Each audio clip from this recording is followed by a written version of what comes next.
తమిళనాడులోని ఓ ఇంటిని శుభ్రం చేయకపోవడంతో 4,000 కిలోల చెత్తాచెదారం పేరుకుపోయింది. అందులోనే కొన్నేళ్లుగా తల్లి కూతుళ్లు జీవనం సాగిస్తున్నారు.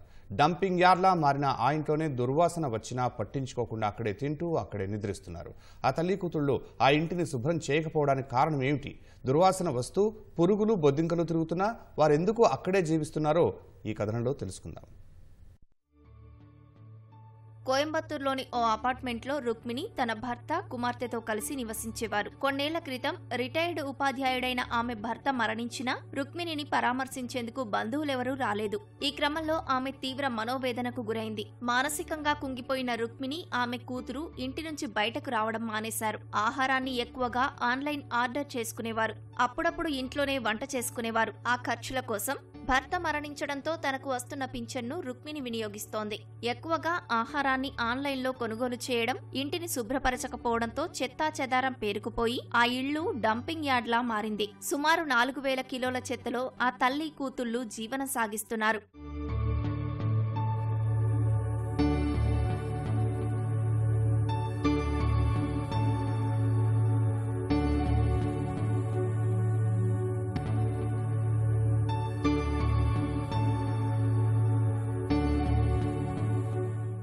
ఆన్లైన్లో ఆర్డర్ చేసిన ఫుడ్ డబ్బాలు, కవర్లలోని ఆహారాన్ని తిని వాటిని ఇంట్లోనే పడేసేవారు. దీంతో మిగిలిపోయిన పదార్థాలు కుళ్లిపోయి పురుగులు పట్టి రుక్మిణి ఇంటి నుంచి దుర్వాసన రావడం ప్రారంభమైంది. దీంతో ఇరుగు పొరుగు వారే ఎరేనెంజం ఫౌండేషన్ కు చెందిన మహేంద్రన్ను సంప్రదించారు. రుక్మిణి ఇంట్లోకి ఆయన వెళ్లేందుకు ప్రయత్నించినా కుదరలేదు. పలు ప్రయత్నాల తర్వాత రుక్మిణి ఇంట్లోకి వెళ్లారు. లోపలికి పోయిన వారికి ఒక్కసారిగా గుప్పుమని దుర్వాసన రావడం, డంపింగ్ యార్డ్లా మారిన ఆ ప్రాంతాన్ని చూసి కంగుతిన్నారు.